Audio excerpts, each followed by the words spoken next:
فسبحان الذي لا يحصى امتنانه باللسان ولا بالقلم. ونشهد أن لا إله إلا الله وحده لا شريك له. ونشهد أن سيدنا وسندنا وحبيبنا وطبيبنا وطبيب قلوبنا وأرواحنا ومولانا محمدا عبده ورسوله الذي أرسله بالحق بشيرا ونذيرا وداعيا إلى الله بإذنه وسراجا وقمرا منيرا.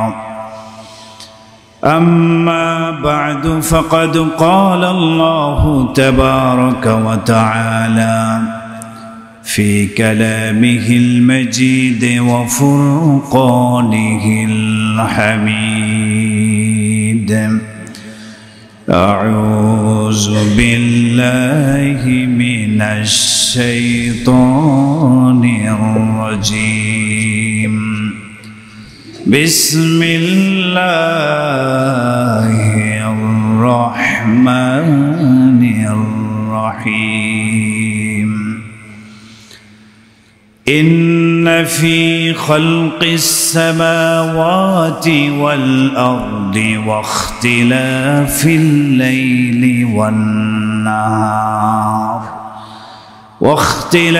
الليل والنهار لآيات لأولي الألباب. وعن سعيد الخدري رضي الله تعالى عنه أنه قال: وعن أبي سعيد الخدري رضي الله تعالى عنه عن النبي صلى الله عليه وسلم قال: قال محمد رسول الله صلى الله عليه وسلم: الشتاء ربيع المؤمن. وزاد في البيهقي: طال ليله فقامه وقصر نهاره فصامه. رواه البيهقي أو كما قال النبي صلى الله عليه وسلم. درود إبراهيم পড়ি। اللهم صل على محمد وعلى آل محمد كما صليت على إبراهيم وعلى آل إبراهيم إنك حميد مجيد. اللهم بارك على محمد وعلى آل محمد كما باركت على إبراهيم وعلى آل إبراهيم إنك حميد مجيد. আলহামদুলিল্লাহ সুম্মা আলহামদুলিল্লাহ। মহান রব্বুল আলামিনের দরবারে লাখ কোটি শুকর, যেই মহান আল্লাহ রব্বুল আলামিন দয়া করে মায়া করে সুস্থতার নেয়ামত আমাদেরকে দান করেছেন। আজকে পবিত্র সালাতুল জুমাদের লক্ষ্যে পৃথিবীর সর্বশ্রেষ্ঠ দামি জায়গা, পবিত্রতম স্থান মিরপুরের ঐতিহ্যবাহী কালশি জামে মসজিদে আসার বসার মতো তৌফিক দান করেছেন। আমরা সকলেই মহান রব্বে করিমের দরবারে কালিমাতুশ শুকর আদায় করে নিচ্ছি। সবাই বলে আলহামদুলিল্লাহ। আরো জোরে সোরে শুকরিয়ার আওয়াজে বলি আলহামদুলিল্লাহ। মোহতারাম হাজিরিন, আমাদের ধারাবাহিক আলোচনা হচ্ছিল একটি বিষয়ের উপর, একজন মুমিন কিভাবে তার ঈমানের যত্ন নেবে। ঈমানের পরিচর্যা কিভাবে আমরা করব এ বিষয়ে আলোচনা হয়ে আসছে। দুটি পর্বে আলোচনা হয়েছে, আজকে এই বিষয়ের তৃতীয় পর্বের আলোচনা। ওয়ামা তাওফীকি ইল্লা বিল্লাহ, আল্লাহর কাছে দোয়া করে নিচ্ছি আল্লাহ রাব্বুল আলামিন আমাদেরকে ইখলাসের সাথে কথাগুলো বলা, আমলের নিয়তে আমাদের সবাইকে শোনার মতো তৌফিক দান করুন। পূর্বের আলোচনায় বলা হয়েছিল ঈমানের যত্ন নেয়ার জন্য আমাদের তিনটি কাজ করা দরকার। মনে আছে তো আপনাদের? মনে আছে না? কয়টা কাজ করা দরকার? ঈমানের পরিচর্যা করতে হলে, ঈমানের যত্ন নিতে হলে আমাদেরকে তিনটি কাজ অবশ্যই করতে হবে।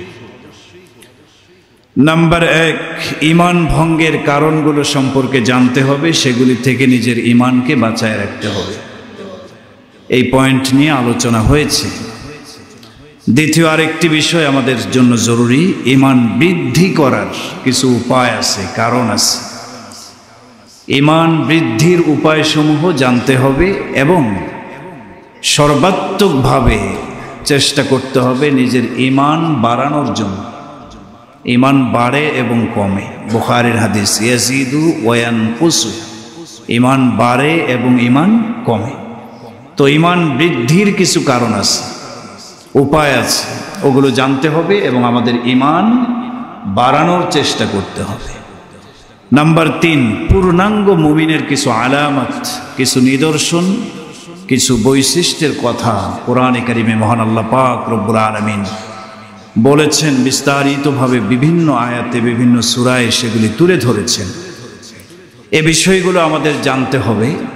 পূর্ণাঙ্গ মুমিনের আলামত, বৈশিষ্ট্যগুলো কি কি, এবং নিজেদের জীবনে সেই আলামতগুলোর বাস্তবায়ন করতে হবে, সেই বৈশিষ্ট্যের অধিকারী আমাদের হতে হবে। তাহলে কয়টি বিষয় জরুরি? 3টি বিষয়। প্রথম পয়েন্ট, ঈমান ভঙ্গের কারণ, বিস্তারিত আলোচনা এক জুমায় হয়েছে।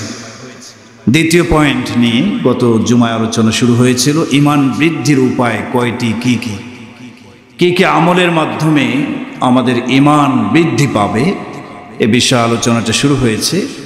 আজকেও আমরা এই বিষয়ের মধ্যেই থাকছি। এ বিষয়ের আলোচনা আর একটু বাড়ানো দরকার। গত জুমায় 1 নম্বর কারণ, উপায় বলা হয়েছিল। ঈমান বৃদ্ধির অন্যতম একটি উপায় আত-তাফাক্কুরু ফি খালকিল্লাহ, আল্লাহর মাখলুক নিয়ে, সৃষ্টিজীব নিয়ে চিন্তা ফিকির করা। যে যত বেশি আল্লাহর সৃষ্টি নিয়ে চিন্তা ফিকির করতে পারবো, আল্লাহর পরিচয় এর মধ্যে নিহিত রয়েছে। আল্লাহর মাখলুক নিয়ে বান্দাবান্দি যদি চিন্তা ফিকির করে, তাহলে আল্লাহ তাআলা যিনি খালেক, খালেকের পরিচয় সে পেয়ে যাবে। সুবহানাল্লাহ। গত জুমায় একটি ওয়াকিয়া, ঘটনাও শোনানো হয়েছিল এ বিষয়ের উপরে। এ বিষয়টি আর একটু দীর্ঘ করা উচিত, কারণ শীতকাল শুরু হয়ে গেছে। কি বলেন, ঠিক না? এই তো মাশাআল্লাহ অনেকে শীতের পোশাক পরে আসছেন, আমিও একটা গায়ে দিয়ে আসছি আলহামদুলিল্লাহ। শীতকাল, গ্রীষ্মকাল দিয়েছেন কে? আরো জোরে বলেন, কে দিয়েছে? এই শীতকাল, গ্রীষ্মকাল, এই দুইটা জিনিসও আল্লাহর মাখলুক, আল্লাহর সৃষ্টি। কি বলেন, ঠিক কি ঠিক না? নাকি এগুলো প্রাকৃতিক নিয়ম? হ্যাঁ, বিজ্ঞান বলে এই পৃথিবীতে যে পরিবর্তনগুলো হয়, জলবায়ু পরিবর্তন, তারপরে শীত, গ্রীষ্ম, শরৎ, হেমন্ত, বসন্ত, এই যে ঋতুর পরিবর্তন, এগুলি নাকি প্রাকৃতিক পরিবর্তন, এমনি এমনি ধরার পরিবর্তন ঘটে। নাউজুবিল্লাহ। পৃথিবীর কোনো কিছুই এমনি এমনি ঘটতে পারে না। ঘটান কে? আল্লাহ। অবশ্যই এই শীতকাল, গ্রীষ্মকাল, এ দুটিও মহান রব্বে কারীমের সৃষ্টি। এই শীতকাল আর গ্রীষ্মকাল নিয়ে আজকের আলোচনা। আল্লাহর সৃষ্টি নিয়ে চিন্তা করলে কার পরিচয় পাওয়া যাবে? খালেকের পরিচয় পাওয়া যাবে। এই শীতকাল, গ্রীষ্মকাল, এগুলার হাকিকত নেই। কেউ যদি চিন্তা করে, এই দুইটা নিয়ে চিন্তা করলে এই দুইটার খালেক আল্লাহর পরিচয় সে পেয়ে যাবে ইনশাআল্লাহ। কিভাবে পরিচয় পাবো আমরা? একটু আলোচনার দিকে মনোযোগ দিতে হবে। এই শীতকাল, গ্রীষ্মকাল, এই দুইটাই মহান আল্লাহ পাকের সৃষ্টি। মহান আল্লাহর সৃষ্টি নিয়ে চিন্তা করলে ঈমান বৃদ্ধি পাবে। আত-তাফাক্কুরু ফি খালকিল্লাহ, এর মাধ্যমে ঈমান বাড়ে। কোরআনে কারিমে সূরা আলে ইমরান 190 নম্বর আয়াত এটার দলিল। সেখানে আল্লাহ তাআলা বলেছেন, ইন্না ফি খালকিস সামাওয়াতি ওয়াল আরদি ওয়া ইখতিলাফিল লাইলি ওয়ান নাহার واختلاف الليل والنهار لآيات لأولي الألباب। আল্লাহ রাব্বুল আলামিন বলেন, নিশ্চয়ই, গুরুত্ব সহকারে বলছেন, নিশ্চয়ই অবশ্যই আসমান এবং জমিনের সৃষ্টিতে খালেকের পরিচয় রয়েছে। আসমান জমিনকে যিনি সৃষ্টি করেছেন এই দুইটার মধ্যে তার পরিচয় রয়েছে। ওয়াখতিলাফিল লাইলি ওয়ান নাহার, রাত এবং দিবসের পরিবর্তনের মধ্যেও রাত এবং দিবসের যিনি খালেক, স্রষ্টা, তার পরিচয় নিহিত রয়েছে। বাকি সবাই এই পরিচয়টা খুঁজে পাবে না। আল্লাহ বলে দিয়েছেন, লা আয়াতিল লিউলিল আলবাব, প্রকৃত বুদ্ধিমান যারা, প্রকৃত জ্ঞানী যারা, তারা আসমান জমিনের সৃষ্টি, রাত এবং দিনের পরিবর্তন, এগুলির মধ্যে চিন্তা ফিকির করে খালেকের পরিচয় তারা খুঁজে পাবে। সুবহানাল্লাহ। সবাই পাবে নাকি বুদ্ধিমানেরা? এই দুনিয়াতে কিছু মানুষ আছে, তাদের হাত আছে, কান আছে, চোখ আছে, মাথা আছে, সব কিছু আল্লাহ দিয়েছেন, কিন্তু চোখ দিয়ে যা দেখা দরকার তা দেখে না। মস্তিষ্ক দিয়ে যে বিষয়গুলো চিন্তা ফিকির করা দরকার সেগুলো নিয়ে চিন্তা করে, আছে না নাই? আল্লাহ এদের ব্যাপারে বলেছেন, ওয়ালাকাদ যারানা লিজাহান্নামা কাসীরাম মিনাল জিন্নি ওয়াল ইনস, এই পৃথিবীতে অনেক মানুষ এবং জিনকে আমি আল্লাহ রাব্বুল আলামিন জাহান্নামের জন্য সৃষ্টি করেছি। তাদের পরিচয় দেওয়ার জন্য আল্লাহ বলেন, লাহুম কুলুবুল লা ইয়াফকাহুনা বিহা, আল্লাহ বলেন তাদেরকে আমি কলব দিয়েছি, অন্তর দিয়েছি অনুধাবন করার জন্য। তারা এই সৃষ্টি নিয়ে গবেষণা করবে, চিন্তা করবে, অনুধাবন করবে। এগুলি নিয়ে চিন্তা করে আমি আল্লাহর পরিচয় খুঁজে পাবে, এই জন্য অন্তর দিয়েছি, বিবেক দিয়েছি। কিন্তু এরা বিবেক দিয়ে যেটা চিন্তা করা দরকার সেটা চিন্তা করে না। ওয়ালাহুম আ'য়ুনুল লা ইউবসিরুনা বিহা, আমি আল্লাহ এদেরকে চোখ দিয়েছি। চোখ, উদ্দেশ্য হলো এই চোখ দিয়ে আমার সৃষ্টিজীবকে দেখবে, আমার নেয়ামতগুলোকে দেখবে, দেখার পরে চিন্তা করে ফিকির করে আমার পরিচয় খুঁজে বের করবে। সুবহানাল্লাহ। চোখ দিয়েছেন কে? কিন্তু আল্লাহ বলেন এই লোকগুলো চোখ দিয়ে যেগুলি দেখার কথা সেগুলো দেখে না। ওয়ালাহুম আযানুন লা ইয়াসমাউনা বিহা, এদেরকে আমি আল্লাহ রাব্বুল আলামিন কান দিয়েছি, এরা সঠিক সত্য কোরআনের কথা, হাদিসের কথাগুলো শুনবে, কিন্তু এরা শোনে না। গান বাজনা, অশ্লীল কথাবার্তার দিকে এদের কান চলে যায়। তাহলে এদের চোখ দিয়েছি, আল্লাহর নেয়ামত দেখবে এবং আল্লাহর পরিচয় লাভ করে, আর দেখে না। কলব দিয়েছি, মেধা দিয়েছি, আল্লাহর সৃষ্টিজীব নিয়ে চিন্তা করবে, চিন্তা করে খালেকের পরিচয় লাভ করবে, কিন্তু এরা করে না। বরং উল্টা চিন্তা ফিকির এরা করে। এরা ইসলামের বিরুদ্ধে, আল্লাহর বিরুদ্ধে, আল্লাহর রসুলের বিরুদ্ধে চিন্তা ফিকির করে কিভাবে ইসলামকে মুছে ফেলা যাবে, কিভাবে ইসলামের ধারক বাহক আলেম ওলামাদেরকে লাঞ্ছিত করা যাবে, অপমানিত করা যাবে। দিন ইসলাম এবং ইসলামের ধারক বাহকদের বিরুদ্ধে এদের চিন্তা ফিকির কাজে লাগায়। নাস্তিকতার জগতে এদের চিন্তা ভাবনা সব ঘুরে বেড়ায়। আল্লাহ বলেন এরা যদিও আকার আকৃতিতে মানুষ, কিন্তু আমি আল্লাহর কাছে উলাইকা কাল আনআমি বাল হুম আদল, এরা চতুষ্পদ জন্তু জানোয়ারের চাইতেও আমি আল্লাহর কাছে এরা খারাপ। নাউজুবিল্লাহ। বরং এরা চতুষ্পদ জন্তু জানোয়ারের চাইতে আরো মারাত্মক। এই জন্য আল্লাহ রাব্বুল আলামিনের সৃষ্টি নিয়ে চিন্তা করা দরকার। আল্লাহ রাব্বুল আলামিন বলেন সূরা আলে ইমরান 190 নম্বর আয়াতে বলেন, আসমান এবং জমিনের সৃষ্টিতে আল্লাহ পাকের পরিচয় রয়েছে, কুদরতের নিদর্শন রয়েছে। কিভাবে আসমান এবং জমিনের মধ্যে আমার আল্লাহর কুদরতের নিদর্শন আছে? আল্লাহ রাব্বুল আলামিন কোরআনে কারীমের অন্য আয়াতে স্পষ্ট করে দিয়েছেন, চিন্তা করলেই আমরা খালেকের পরিচয় পাব। সুবহানাল্লাহ। আল্লাহ রাব্বুল আলামিন অন্য আয়াতে বলেন, ফাকাদাহুন্না সাবআ সামাওয়াতিন ফি ইয়াওমাইনি ওয়া আওহা ফি কুল্লি সামাইন আমরাহা ওয়া যায়্যানা আস-সামাআ আদ-দুনিয়া বিমাসাবিহা ওয়া হিফযা।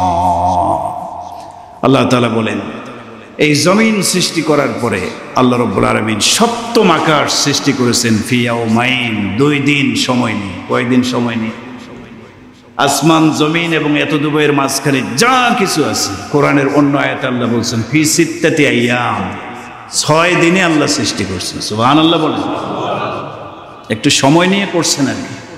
আল্লাহ তো বললেই 1 সেকেন্ডের মধ্যে সব হয়ে যেত, কিন্তু সময় নিয়ে করছেন কেন? এর মধ্যেও শিক্ষা আছে। তাড়াহুড়ার কাজ স্থায়ী হয় না, কি বলেন? ঠিক কি ঠিক না?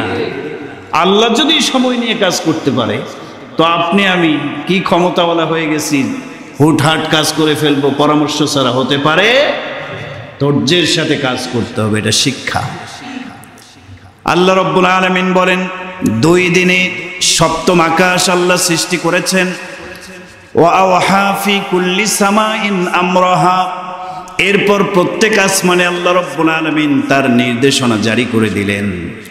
ওয়া যায়্যানা আস-সামাআ আদ-দুনিয়া বিমাসাবিহা ওয়া হিফযা, আর দুনিয়ার নিকটবর্তী আসমানকে, মানে প্রথম আসমানকে আল্লাহ রাব্বুল আলামিন অসংখ্য অগণিত তারকারাজি দ্বারা সুসজ্জিত করেছেন। অনেক প্রদীপ দ্বারা, মাসাবিহ, মিসবাহুন এর বহুবচন, মাসাবিহ তারকারাজি, চন্দ্র তারা নামক অনেক প্রদীপ মালা দ্বারা আল্লাহ আসমানকে সুসজ্জিত করেছেন। সুবহানাল্লাহ। ওয়া হিফযা, এবং সংরক্ষিত করে রেখেছেন। অন্য আয়াতে বলছেন, ওয়া জাআলনাস সামাআ সাকফাম মাহফুজা, আসমানকে আমি আল্লাহ রাব্বুল আলামিন সংরক্ষিত ছাদ হিসেবে সৃষ্টি করেছি, বানিয়েছি। সংরক্ষিত ছাদ, এমন ছাদ, এত বিশাল বড় আসমান, কোনো খুঁটি নাই, কোনো পিলার নাই। সুবহানাল্লাহ। কোনো খুঁটি আছে? খুঁটিবিহীন এই আকাশ আল্লাহ সৃষ্টি করেছে। এই আকাশের উপরে আরো আকাশ, আরো আসমান আছে। দ্বিতীয় আসমান, তৃতীয় আসমান, 7 আসমানকে আল্লাহ স্তর বাই স্তর সৃষ্টি করেছেন। খুঁটি ছাড়া দুনিয়ার কোনো মানুষ সামান্য জিনিসও শূন্যের মধ্যে ভাসমান করে রাখতে পারবে না, অবশ্যই একটা খুঁটি লাগবে। কি বলেন, ঠিক না? একটা ছামিয়ানা কাপড়ের তৈরি, ওইটাও খুঁটি ছাড়া ছামিয়ানা হতে পারে না। তাবু টাঙাতে গেলে খুঁটি লাগবে। তো আল্লাহ বলেন, এগুলি নিয়ে চিন্তা করো যে আল্লাহ এই সপ্তম আকাশ বিশাল বড় ছাদের মতো করে ঝুলায় রাখছেন, খুঁটি ছাড়া ঝুলায় রাখছেন। যিনি এই কাজটি করেছেন অবশ্যই তিনি সর্বশক্তিমান। সুবহানাল্লাহ। আল্লাহ বলেন, যালিকা তাকদীরুল আজিজিল আলীম, এই ব্যবস্থাপনাটা, এটা পরাক্রমশালী মহান আল্লাহর তরফ থেকে এই ব্যবস্থাপনা করা হয়েছে। সুবহানাল্লাহ। তো এভাবে শূন্যের উপরে বিশাল বড় সপ্তম আকাশ ঝুলে থাকা, এটা দুনিয়ার কোনো মানুষের পক্ষে কি সম্ভব? যার পক্ষে সম্ভব তিনি আমাদের রব, তিনি আল্লাহ। সুবহানাল্লাহ। এরপরে আপনি জমিনকে নিয়ে চিন্তা করেন। কোরআনে আল্লাহ রাব্বুল আলামিন বলেছেন, وَأَلْقَى فِي الْأَرْضِ رَوَاسِيَ أَن تَمِيدَ بِكُمْ وَأَنْهَارًا وَسُبُلًا لَعَلَّكُمْ تَهْتَدُونَ। আল্লাহ বলেন, এই জমিনকে আমি আল্লাহ সৃষ্টি করে জমিনের মধ্যে পাহাড় পর্বতমালাকে স্থাপন করে দিয়েছি। সুবহানাল্লাহ। এই জমিনের মধ্যে আল্লাহ রাব্বুল আলামিন অসংখ্য পাহাড় পর্বত পেরেক হিসেবে জমিনের মধ্যে আল্লাহ স্থাপন করেছে। কেন? আন তামিদা বিকুম, যেন জমিন তোমাদেরকে নিয়ে টলে না যায়, হেলে দুলে না যায়। তাই না? এই জন্য পেরেক হিসেবে আল্লাহ কি দিয়েছেন জমিনে? পাহাড়গুলি দিয়েছেন। আল্লাহু আকবার। এরপরে আল্লাহ তাআলা বলেন ওয়া আনহার, এই জমিনের মধ্যে অনেক নদী নালা সমুদ্র আমি আল্লাহ তাআলা রেখে দিয়েছি। ওয়া সুবুলা, অনেক রাস্তা পথ ঘাট আমি আল্লাহ তাআলা রেখে দিয়েছি। লাআল্লাকুম তাহতাদুন, যেন তোমরা সঠিক পথ প্রাপ্ত হতে পারো। এই জমিনকে নিয়ে একটু চিন্তা করলেও জমিনের খালেক আল্লাহর পরিচয় মানুষ পেয়ে যাবে। আসমান যেমন 7টি আসমান, এই জমিনের স্তর কয়টা বলেন? 7টি। কোরআনে স্পষ্টভাবে 7 আসমানের কথা আসছে। জমিন যে 7 তবক জমিন, এটা স্পষ্ট না বললেও ইশারা ইঙ্গিত এবং হাদিসের মধ্যে স্পষ্ট বলা আছে। কোরআনে আল্লাহ বলছেন যেভাবে সপ্তম আকাশ সৃষ্টি করেছি ওইভাবে জমিনকেও সৃষ্টি করছি। তার মানে আকাশের মতো জমিনও সৃষ্টি হয়েছে। 7 জমিন। হাদিসের মধ্যে আছে, রাসূল বলেছেন যে ব্যক্তি অন্যায়ভাবে কারো সম্পদ 1 ইঞ্চি পরিমাণ সম্পদ গ্রাস করবে, জমিন দখল করবে অন্যায়ভাবে, কিয়ামতের দিন 7 তবক জমিন তার গলায় ঝুলায় দেওয়া। নাউজুবিল্লাহ বলেন। তাহলে হাদিসের মধ্যে জমিন যে 7টা স্তরের, এটা স্পষ্ট আছে। তো এখন আমরা যে জমিনে চলাফেরা করছি, এর নিচে হলো পানির স্তর। এর নিচে কিসের স্তর? পানি। এই যে পানিগুলো আসে, জমিনের নিচ থেকে পানি আসে। তো পানির উপরে এরকম হাজার হাজার crore crore billion million ton ওজনের এই মাটি, এই জমিন আল্লাহ ভাসমান করে রাখছেন। সুবহানাল্লাহ বলেন। কত বড় বড় পাহাড় পর্বত সব এই জমিনের উপরে। এগুলি সব কিছু নিয়ে জমিন সুন্দরভাবে পানির স্তরের উপরে ভেসে আছে। সুবহানাল্লাহ। পৃথিবীর মানুষ কি এভাবে পারবে? পারবে? যিনি পারেন তিনি কে? এগুলি নিয়ে চিন্তা করলে অটোমেটিক ঈমান বেড়ে যাবে। সুবহানাল্লাহ। এরপর আল্লাহ তাআলা বলেন ওয়াখতিলাফিল লাইলি ওয়ান নাহার, রাত এবং দিবসের পরিবর্তনে খালেকের কুদরতের নিদর্শনের পরিচয় রয়েছে। সুবহানাল্লাহ। রাত দিবসের পরিবর্তন মানে আল্লাহ তাআলা অন্য আয়াতে স্পষ্ট করে দিয়েছেন, সূরা আল হাদিদ 6 নম্বর আয়াত, ইউলিজুল লাইলা ফিন নাহার ওয়া ইউলিজুন নাহারা ফিল লাইল। আল্লাহ তাআলা বলেন আল্লাহ এমন এক সত্তা যিনি রাতকে দিবসের মধ্যে প্রবিষ্ট করিয়েছেন, রাতকে দিনের মধ্যে প্রবেশ করান, আবার দিনকে রাতের মধ্যে প্রবেশ করান। এটার অর্থ কি? যেমন এখন শীতকাল, এই আয়াতের ব্যাখ্যাই হলো শীতকাল গ্রীষ্মকাল 2টা সময় রাত দিবসের বিরাট বড় পরিবর্তন ঘটে। কি বলেন? ঠিক কি ঠিক না?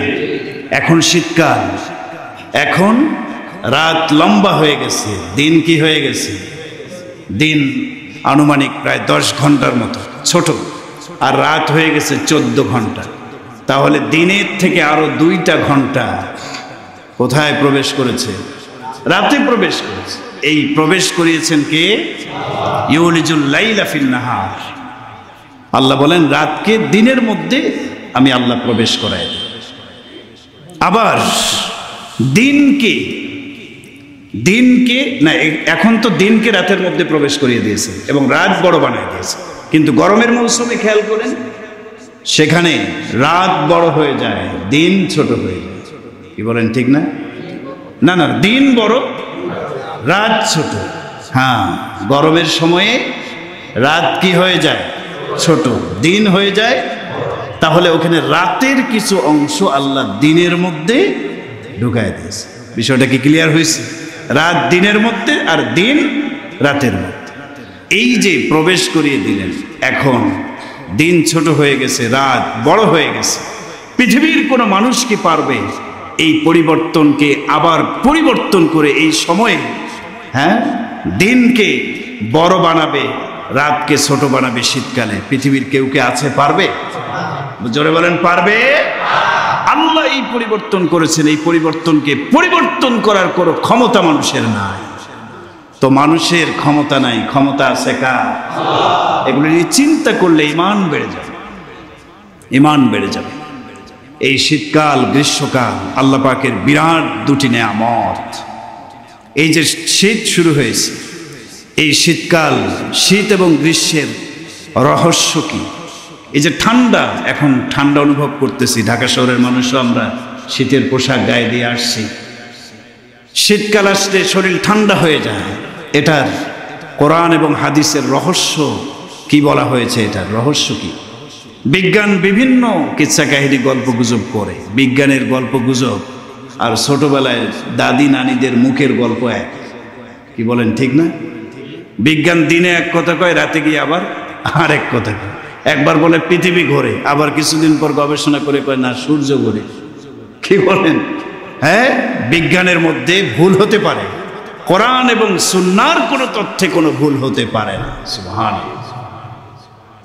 তো কোরআন এবং সুন্নাহ কি বলে? শীত, গ্রীষ্ম, ঠান্ডা এবং গরমের রহস্যটা কি? বিজ্ঞান তো একটা বক্তব্য দিয়েছে যে সূর্যটা একটু দূরে সরে যায়। শীতকালে পৃথিবীর থেকে সূর্য কি যায়? দূরে সরে যায়। সূর্যের আলো থেকে পৃথিবী একটু দূরে আসে, এই জন্য ঠান্ডা শুরু হয়। আর গরমের কালে নাকি সূর্যের কাছে চলে যায় পৃথিবীটা সূর্যের কাছে যায়, সূর্যের তাপে পৃথিবী গরম হয়ে যায়। এগুলি হচ্ছে সত্য মিথ্যার সম্ভাবনা রাখে এরকম সংবাদ, এরকম বক্তব্য। কিন্তু এই ঠান্ডা কোথার থেকে আসে, গরম কোথার থেকে আসে, কিভাবে শীতকাল তৈরি হয়, গরমের মৌসুম শুরু হয়, এটার রহস্য কি? হাদিসের মধ্যে রাসূল বলেছেন, বুখারী শরীফের 3260 নম্বর বর্ণনা, নবীজি সাল্লাল্লাহু আলাইহি সাল্লাম বলেন, ইশতাকাতিন নারু ইলা রাব্বিহা, জাহান্নাম তার রবের কাছে অভিযোগ আরোপ করেছে।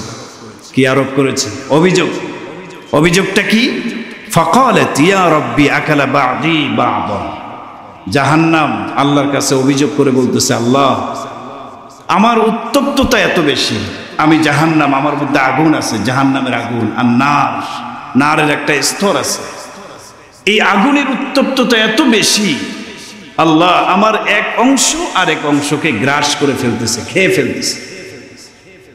আমার জাহান্নাম, আমি জাহান্নাম, তো আমার আগুনের উত্তপ্ততার গরমি আমার নিজেরই অংশগুলো সহ্য করতে পারে না। আল্লাহু আকবার। জাহান্নামের গরম কম না বেশি? আগুনের তাপমাত্রা কম না বেশি? হ্যাঁ, জাহান্নামের আগুনকে আল্লাহ তৈরি করেছেন ভিন্ন একটা পদ্ধতি। হাদিসের মধ্যে আসছে, উকিদা আলান নারি আলফা সানা হাত্তা ইহমাররাত লাউনুহু, জাহান্নামের আগুন যখন আল্লাহ তৈরি করেন 1000 বছর পর্যন্ত সেই আগুনটাকে তার চেয়ে শক্তি সম্পন্ন আগুনে তাপ দেওয়া হয়েছে। আগুনকে আগুনের মধ্যে কি দেওয়া হয়েছে? তাপ দেওয়া হয়েছে। আগুনের কালার পরিবর্তন হয়ে হাত্তা ইহমাররাত, লাল বর্ণ ধারণ করেছে, লাল হয়ে গেছে 1000 বছর তাপ দেওয়ার পরে। সুম্মা উকিদা আলাইহা আলফা সানাতিন হাত্তা বিয়াদ্দাত, এরপর আগুনের মধ্যে আবার জাহান্নামের আগুনকে আরো 1000 বছর তাপ দেওয়া হলো। হাত্তা বিয়াদ্দাত লাউনুহা, আগুনের কালার লাল বর্ণ থেকে পরিবর্তন হয়ে সাদা বর্ণে ধারণ করলো। সুম্মা উকিদা আলাইহা আলফা সানাতিন হাত্তা ইসওয়াদ্দাত, এরপর আবার 1000 বছর পর্যন্ত জাহান্নামের আগুনকে আগুনের মধ্যে গরম করা হলো, তাপ দেওয়া হলো। জাহান্নামের আগুনের কালার পরিবর্তন হয়ে ইসওয়াদ্দাত, কালো হয়ে গেছে, কালো হয়ে গেছে। রাসূল বলেন, ফাহিয়া সাওদা ও মুসলিমা, এখন বর্তমানে জাহান্নামের আগুনের কালার হচ্ছে কালো কৃষ্ণ, কুচকুচে কালো হয়ে গেছে জাহান্নামের আগুন, বর্তমান এই কালারেই আছে জাহান্নামের। তাহলে কত তাপ হতে পারে? অন্য হাদিসের মধ্যে আসছে, দুনিয়ার আগুনের কি পরিমাণ তাপ, কি পরিমাণ গরম, এর চেয়ে জাহান্নামের আগুনের তাপ 70 গুণ আরো বেশি। আল্লাহ আমাদের সবাইকে জাহান্নামের আগুন থেকে পরিত্রাণের ব্যবস্থা করে দেন, বলেন আমিন। তো জাহান্নাম অভিযোগ করবে আল্লাহর কাছে, আমার তাপ আমার এই অংশগুলো সহ্য করতে পারে না। আল্লাহ রাব্বুল আলামিন ফাআযিনা লাহা বিনাফাসাইন, জাহান্নামের আগুনকে, জাহান্নামকে 2টা শ্বাস ছাড়ার পারমিশন দিলেন। বছরে 2 বার 2টা শ্বাস তোমরা ছাড়বা। সুবহানাল্লাহ। নবীজি বলেন, নাফাসিন ফিস শিতাই ওয়া নাফাসিন ফিস সাইফ, আল্লাহ রাব্বুল আলামিন জাহান্নামকে শীতকালে একটা শ্বাস ছাড়ার নির্দেশ দিলেন, আর গরমের মৌসুমে আর একটা শ্বাস ছাড়ার নির্দেশ দিলেন। কয়টা শ্বাস? দুইটা শ্বাস ছাড়বে। তাহলে একটা শীতকালে আর একটা গরমের মৌসুমে, এই দুইটা শ্বাস ছাড়লে কিছু আযাব হালকা হবে, তোমরা সহজে থাকতে পারবা। জাহান্নামকে আল্লাহ কথা বলতেছে। কয়টা শ্বাস ছাড়ার নির্দেশ দিয়েছেন? দুইটা। তো রাসূল বলেন, ফাহুয়া আশাদ্দু মা তাজিদুনা, তোমরা যে গরমের মৌসুমে প্রখর রোদ আর গরমের তীব্রতা অনুভব করো, এটা মিনাল হার, জাহান্নামের গরমের একটা অংশ ওই শ্বাস থেকে আসছে। জাহান্নামের আগুনের স্তরের একটা শ্বাস থেকে এই গরম পৃথিবীতে আসছে। ওয়া আশাদ্দু মা তাজিদুনা মিনাজ জামহারির, শীতকালে তোমরা যে প্রচন্ড ঠান্ডা অনুভব করো, এটাও জাহান্নামের ওই আরেকটা শ্বাস। জামহারির থেকে যে শ্বাসটা ছাড়ে, ঠান্ডার স্তর থেকে একটা শ্বাস জাহান্নাম ছাড়ে, ওই ঠান্ডার স্তরের জাহান্নামের শ্বাস থেকে, নিঃশ্বাস থেকে তোমাদের শীতকালের ঠান্ডাগুলো আসে। সুবহানাল্লাহ। এরপরে আল্লাহ পাক রব্বুল আলামিন ওই গরমের সময় জাহান্নামের উত্তপ্ত গরমের যে শ্বাস, তাপ, ভাব বের হয়, ভাব, এটা থেকে আল্লাহ তাআলা পরিমাণ মতো বিভিন্ন জায়গায় গরমকে আল্লাহ বন্টন করে দেন। সুবহানাল্লাহ। আর শীতকালে জাহান্নামের ঠান্ডার স্তর জামহারির থেকে যে একটা ভাব বের হয়, শ্বাস ছাড়ে, ওইখান থেকে ঠান্ডাগুলোকে আল্লাহ নিয়ে ফেরেশতাদের মাধ্যমে পৃথিবীর বিভিন্ন এলাকায়, যেই এলাকায় যেই পরিমাণে দেওয়া দরকার, ভালো বোঝেন কে? আল্লাহ। আল্লাহ সেভাবে সেই ঠান্ডাগুলো বিতরণ করেন। সুবহানাল্লাহ বলেন। তাহলে এই দুনিয়ার ঠান্ডা, দুনিয়ার গরম আমাদেরকে খুব সূক্ষ্মভাবে একটি কথা স্মরণ করিয়ে দেয়। ও মুমিন মুসলমান, দুনিয়ার ঠান্ডা, এই ঠান্ডাই আমাদের সহ্য হয় না। ঠান্ডার কারণে অনেক মানুষ মারা যায়। কি বলেন, ঠিক না? উত্তরবঙ্গে প্রচণ্ড ঠান্ডা, শীতকাল আসলে অনেক মানুষ এই ঠান্ডার প্রকোপে মারা যায়। দুনিয়ার ঠান্ডাই আমাদের সহ্য হয় না। দুনিয়ার ঠান্ডা থেকে বাঁচার জন্য মোটা কাপড় গায়ে দেই আমরা। তাহলে এই ঠান্ডা তো জাহান্নামের ঠান্ডার স্তর জামহারিরের কথা স্মরণ করিয়ে দেয়। জাহান্নামের একটা স্তর, আগুনের স্তর হবে গরমের স্তর, আর একটা স্তর হবে ঠান্ডার স্তর। দুনিয়ার ঠান্ডার চেয়ে জাহান্নামের ঠান্ডা 70 গুণ বেশি ঠান্ডা হবে। আল্লাহু আকবার। কিভাবে সহ্য করবে? এভাবে গরমের মৌসুমে গরম দিয়ে আল্লাহ বুঝান, এ দুনিয়ার মানুষ, দুনিয়ার গরমেই তোমাদের সহ্য হয় না। প্রচন্ড রোদ যখন শুরু হয়ে যায়, রোদের তাপ থেকে বাঁচার জন্য তোমরা ছাতা মাথায় দাও, কাপড় মাথায় পেঁচায় বাইরে বের হও। তাহলে দুনিয়ার এই গরমের চেয়ে 70 গুণ বেশি গরম যে জাহান্নামের আগুন, সেই জাহান্নামের আগুনের তাপ কিভাবে সহ্য করবা? এই জন্য দুইটা টাইম, এক টাইমে আল্লাহ ঠান্ডা দিয়ে জাহান্নামের জামহারিরের স্তরের ঠান্ডার কথা স্মরণ করায় দেয় মানুষকে, আর গরমের মৌসুমে গরম দিয়ে জাহান্নামের আগুনের নারের একটা স্তর আছে, হার এর স্তর, এই স্তরের গরমের কথা আল্লাহ স্মরণ করিয়ে দেয়। তো আমাদের উচিত যেভাবে নিজের শরীরকে ঠান্ডা গরমের থেকে বাঁচার জন্য এই দুনিয়াতে আমরা উপায় উপকরণ গ্রহণ করে থাকি, জাহান্নামের কঠিন আযাব, কঠিন গরম এবং কঠিন শীত ঠান্ডা থেকে বাঁচার জন্য আমাদেরকে দুনিয়াতে থাকা অবস্থায় কিছু করা দরকার, নেক আমল করা দরকার। বেশি বেশি নেক আমল করতে হবে, গুনাহ ছাড়তে হবে। যদি নেক আমল বাড়াতে পারি, গুনাহ ছাড়তে পারি, গুনাহ মুক্ত চলতে পারি, তাহলেই সম্ভব জাহান্নামের আযাব থেকে নিজেকে বাঁচানো। আল্লাহ রাব্বুল আলামিন নেক আমল বেশি বেশি করবার মতো তৌফিক আমাদের দান করুন। শীতকাল শুরু হয়ে গেছে, বেশি বেশি নেক আমল করব। এই শীতকালকে হাদিসের মধ্যে বলা হয়েছে, হযরত আবু সাঈদ খুদরী রাদিয়াল্লাহু তাআলা আনহু থেকে রওয়ায়াত, তিনি বলেন, قال النبي صلى الله عليه وسلم, আল্লাহর নবী বলেছেন, আশ-শিতাউ রবিউল মুমিন, শীতকাল হচ্ছে মুমিন মুসলমানদের ইবাদতের বসন্তকাল। সুবহানাল্লাহ বলেন, আরে জোরে বলেন না সুবহানাল্লাহ। শীতকাল এটা ইবাদতের বসন্তকাল। সুবহানাল্লাহ। মুমিন মুসলমান ইবাদত বন্দেগী করার সুবর্ণ সুযোগ এই শীতকালে আল্লাহ তাআলা করে দিয়েছেন। সুবহানাল্লাহ বলেন। যেমন মনে করেন শীতকালে দিন কি হয়ে যায়, ছোট হয়ে যায়, রাত বড় হয়। তো ছোট দিনে রোজা রাখা কঠিন না সহজ? হ্যাঁ, নফল রোজা বান্দাবান্দি ইচ্ছা করলে শীতকালে বেশি বেশি রাখতে পারে।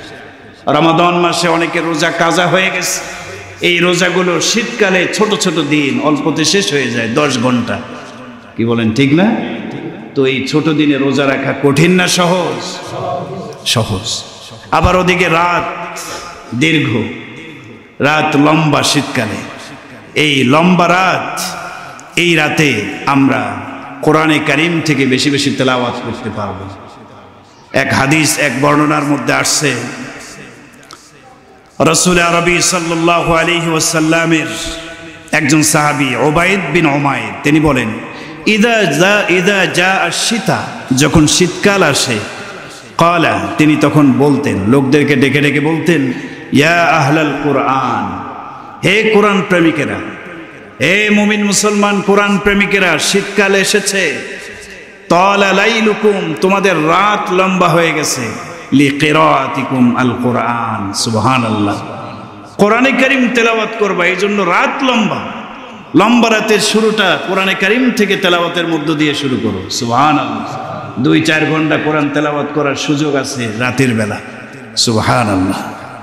ওয়ায়াতুলু ফীহিল লাইলু লিল কিয়াম, তিনি লোকদেরকে ডেকে বলতেন, হে মুমিন মুসলমানেরা, শীতকাল এসে গেছে, রাত লম্বা হয়ে গেছে। এই রাতকে আল্লাহ লম্বা করে দিয়েছেন লিকিয়ামিল লাইল, তোমরা তাহাজ্জুদের আমল যেন করতে পারো, সুবহানাল্লাহ। লম্বা রাত, আগে ভাগে ঘুমায় গেলে শেষ রাত্রে উঠে বান্দাবান্দি যেন তাহাজ্জুদের অভ্যাস করতে পারে, এজন্য শীতকালে আল্লাহ তাআলা রাতটাকে কি করে দিয়েছেন, লম্বা করে দিয়েছেন। শীতকালে অনেকগুলি ইবাদত আছে, স্পেশাল ইবাদত শীতকালে। এই যে কোরআন তেলাওয়াতের কথা বললাম, লম্বা রাত, কোরআনে কারীম থেকে আমরা তেলাওয়াত করতে পারি। নাম্বার 2, রোজা, রোজার কথাও বলা হলো। দিন ছোট, নফল রোজা বেশি বেশি আমরা রাখতে পারি। আল্লাহ তাআলা আমাদের তৌফিক দান করুন। তাহাজ্জুদের নামাজ আদায় করা, তাহাজ্জুদের নামাজ পড়তে হবে। হাদিসের মধ্যে আসছে, ইন্নাল্লাহা লা ইউযহিকু ইলা রাজুলাইন, 2 ব্যক্তির বিষয়ে আল্লাহ 2 ব্যক্তির দিকে তাকায়া হাসেন, হাসি দেন, মুচকি হাসি দেন। এক ব্যক্তি হচ্ছে রাজুলুন কামা ফি লাইলাতিন বারিদাতিন মিন ফিরাশিহি ওয়া লিহাফিহি ওয়া দিসারিহি, শীতের রাতে ঘুমায় পড়ছে বেচারা, ঘুম থেকে চোখ খুলতে চায় না, কিন্তু শেষ রাত্রে আল্লাহর বান্দা ল্যাপ কম্বল সব ছড়ায় ফেলে বান্দা ওঠে, ফাতাওয়াজ্জা সুম্মা ক্বালা ইলাস সালাত, এরপর উযু করে তাহাজ্জুদের জন্য দাঁড়ায় যায়, সুবহানাল্লাহ। সে যে ল্যাপ কম্বলকে লাথি মেরে মেরে ফেলায় দিচ্ছে, আল্লাহ রাব্বুল আলামিন এই দৃশ্য দেখেন আর হাসেন, সুবহানাল্লাহ বলেন। আল্লাহ তাআলা জিজ্ঞাসা করেন, ফায়াকুলুল্লাহু লিমালাইকাতি, ফেরেশতাদেরকে আল্লাহ বলেন, মা হামালা আবদি হাযা আলা মা সানা, আরে আমার বান্দা ল্যাপ কম্বল সব লাথি মেরে মেরে ফেলায় দিয়ে উঠতেছে, কোন জিনিসটা তাকে বাধ্য করলো উঠতে? সুবহানাল্লাহ বলবেন না? ফায়াকুলুন, ফেরেশতারা বলে, রব্বানা, হে আমাদের প্রভু, 2টা জিনিস তাকে উঠতে বাধ্য করেছে। এই প্রচন্ড শীতের মধ্যেও ল্যাপ কম্বল ছুঁড়ে মেরে সে উঠে উযু করে যে সালাত আদায় করছে, 2 কারণে সালাত আদায় করছে। কয় কারণে? 1 নম্বর কারণ হলো রাজাআন মা ইনদাকা, আপনার কাছে যে জান্নাত আছে, এই জান্নাতের আশা তাদের অন্তরে, সুবহানাল্লাহ। ওয়া খাউফাম মিম্মা ইনদাক, আপনার কাছে যে জাহান্নাম আছে, এই জাহান্নামের আযাবের ভয় তার কলবের মধ্যে। জাহান্নামের ভয়ে জান্নাত লাভের আশায় আপনার বান্দা এই ঠান্ডার মধ্যে ল্যাপ কম্বল ছুঁড়ে মেরে উযু করে তারপরে তাহাজ্জুদের জন্য দাঁড়ায় গেছে, সুবহানাল্লাহ। আল্লাহ বলেন ফেরেশতারা, ফাইন্নী ক্বাদ আ'তাইতুহু মা রাজা ওয়া আমিনতুহু মিম্মা ইয়াখাফ, সে আমার কাছে যে জান্নাতের আশা নিয়ে এই কষ্টটুকু করেছে, আমি আল্লাহ জান্নাত বরাদ্দ করে রেখে দিলাম। যেই জাহান্নামের ভয়ে আমার বান্দা বান্দি শীতকে উপেক্ষা করে, ঠান্ডাকে উপেক্ষা করে, ঠান্ডা পানি দিয়ে উযু করে সালাতুত তাহাজ্জুদ পড়েছে, যেই জাহান্নামের ভয়ে আমি আল্লাহ জাহান্নামের আযাব থেকে মুক্তির ব্যবস্থা ওই বান্দা বান্দির জন্য করে রেখে দিলাম। ও মুমিন মুসলমান, তাহলে শীতকালে এই ঠান্ডাকে একটু কষ্ট হবে উযু করতে, এখন তো হিটার বার হয়ে গেছে, তাই না? গরম পানিও বানানো যায়, তৈরি করা যায়। যাই হোক, একটু কষ্ট করলে সব কম না বেশি? অনেক বেশি। তাহাজ্জুদের অভ্যাস করবো তো ইনশাআল্লাহ?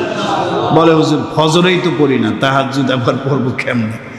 তাহাজ্জুদের অভ্যাস করেন তো ফজর এমনিই হয়ে যাবে। তাহাজ্জুদ পরে একটু 10 মিনিট অপেক্ষা করবেন তো ফজরের ওয়াক্ত হয়ে যাবে। কি বলেন, ঠিক না? এই শীতকালে মুরব্বী যারা আছে তাদের একটা মারাত্মক কষ্ট। আপনারা তো শহরে থাকেন, হিটার দিয়ে গরম পানি বানান। ওই গ্রামে যান, রংপুর, কুড়িগ্রাম, বরিশাল, মুরব্বীরা কি বোঝে হিটার কি জিনিস? টিবলের ঠান্ডা পানি দিয়ে উজু করে মসজিদে ফজরের নামাজ পড়ার জন্য মুরব্বী যায়। কষ্ট হয় কি হয় না? ভালোভাবে উজু গোসল যদি ঠান্ডাকে অপেক্ষা করে, শীতকে অপেক্ষা করে আল্লাহর সন্তুষ্টির জন্য কেউ ভালোভাবে উজু গোসল করে, রাসূল করিম সাল্লাল্লাহু আলাইহি সাল্লাম সুসংবাদ দিয়েছেন। আখরাজাহু মুসলিম, 251 নম্বর মুসলিম শরীফের হাদিস। নবীজি বলেন, আলা আদুল্লুকুম আলা মা ইয়ামহুল্লাহু বিহিল খাতায়া ওয়া ইয়ারফাউ বিহিদ দারাজাত। হে সাহাবীরা, আমি নবী কি তোমাদেরকে 3টা আমলের কথা বলবো, যেই 3টা আমল শীতকালে মানুষ করে, আল্লাহর মুমিন বান্দারা করে। যেই আমল 3টা করতে পারলে আল্লাহ রাব্বুল আলামিন গুনাহ মাফ করবেন, জান্নাতে মর্যাদা বাড়ায় দেবেন। সুবহানাল্লাহ।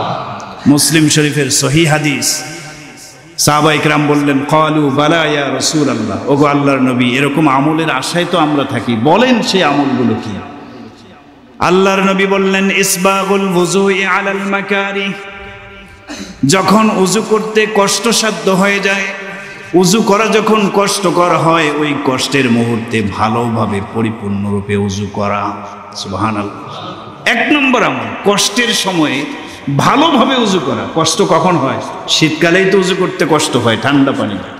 তো ভালোভাবে কেউ যদি উযু করে। 2 নম্বর আমল, ওয়া কাসরাতুল খুতা ইলাল মাসাজিদ। মসজিদের দিকে যেই ব্যক্তির কদম বেশি হয়ে যাবে, কদমের পরিমাণ বেশি হবে। আমরা হাটে যাই, বাজারে যাই, অফিস আদালতে যাই, আবার মসজিদেও আসি সালাত আদায় করার জন্য।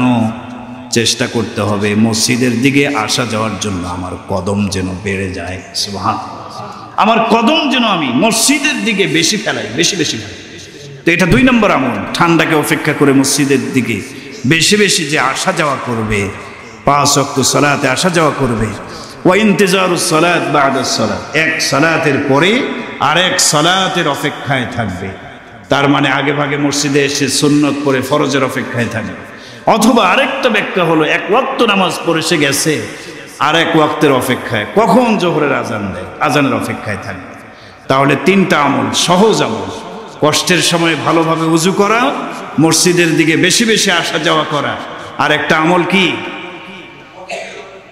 এক নামাজের পরে আরেক নামাজের জন্য কি থাকে? অপেক্ষায় থাকে। রাসূল বলে, এই 3টা আমল যদি কেউ করতে পারে, আল্লাহ গুনাহ মাফ করে দেবেন এবং জান্নাতের মধ্যে তার মর্যাদা, মাকাম আল্লাহ তাআলা বাড়ায় দেবেন। সুবহানাল্লাহ। মোজার উপর মাসে করার আরেকটা সুন্নাহ আমল আছে। যারা একদম মুরব্বী বয়স্ক, ঠান্ডা পানি ব্যবহার করা কষ্ট, আপনারা চাইলে পায়ে মোজা পরিধান করে পা না ধুয়ে উপরে ভিজা হাত মাসে করে দিলেই হয়ে যাবে।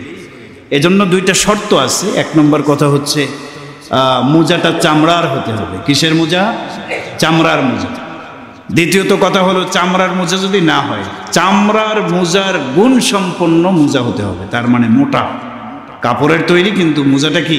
মোটা। 1 মাইল পর্যন্ত যেন জুতা ছাড়া ওই মোজার উপর হেঁটে হেঁটে যেতে পারে, এরকম মোটা মোজা। কিছু শর্ত আছে। আপনি চাইলে মোজার উপরও মাসে করতে পারবেন, কোনো সমস্যা নেই। পুরা উযু করলেন কিন্তু পায়ে ঠান্ডা লাগে বেশি, তো ভিজা হাত মোজার উপরে মাসে করে দিলেন, কোনো সমস্যা নেই। এটা শীতকালের একটা স্পেশাল আমল।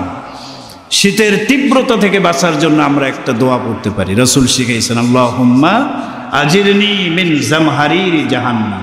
বলেন, আল্লাহুম্মা আজিরনি মিন জামহারিরি জাহান্নাম। হে আল্লাহ, আপনি আমাকে জাহান্নামের ঠান্ডার তীব্রতা থেকে বাঁচান। কারণ এই শীত, এই ঠান্ডা তো জাহান্নামের ঠান্ডার স্তরের একটা অংশ। 7 নম্বর স্পেশাল আমল হচ্ছে, এই শীতকালে অনেক মানুষ, শীতার্ত মানুষ কষ্টে থাকে, তাদের পাশে একটু দাঁড়ানো। আল্লাহ রাসূল সাল্লাল্লাহু আলাইহি সাল্লাম বলেছেন, আইয়ুমা মুসলিম কাসা মুসলিমান আলা উরান কাসাহুল্লাহু মিন খুজরিল জান্নাহ। যে ব্যক্তি দুনিয়ার বস্ত্রহীন কোনো মানুষের বস্ত্রের ব্যবস্থা করে দেবে, পোশাকের ব্যবস্থা করে দেবে, আল্লাহ রাব্বুল আলামিন তাকে জান্নাতের সবুজ দামি পোশাক পরিধান করাবে।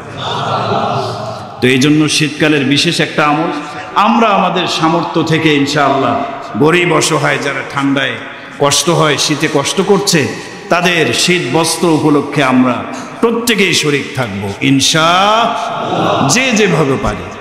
আমরা কালশী জামে মসজিদ থেকে প্রতি বছর একটা উদ্যোগ গ্রহণ করি, কমিটিবৃন্দের সাথে পরামর্শ করে। যদি এরকম কোনো উদ্যোগ গ্রহণ করা হয়, আপনারা স্বতঃস্ফূর্তভাবে শীতার্ত মানুষের পাশে দাঁড়ানোর চেষ্টা করবেন। আল্লাহ তৌফিক দান করেন, বলেন আমিন। তাহলে এই যে আমলগুলোর কথা বলা হলো, শীতকালে এই আমলগুলো করা কঠিন না সহজ? সহজ। আল্লাহ তাআলার রাসূল এই জন্য বলেছেন, আশ-শিতা ও রবিউল মুমিন, শীতকাল মুমিন মুসলমানের জন্য ইবাদতের বসন্তকাল। ইবাদতের মাধ্যমে এই সময়গুলোকে আমরা প্রাণবন্ত করব, তরুতাজা রাখবো। আল্লাহ রাব্বুল আলামিন শীতকালে বেশি বেশি ইবাদত বন্দেগী করবার মতো তৌফিক আমাদের দান করুন।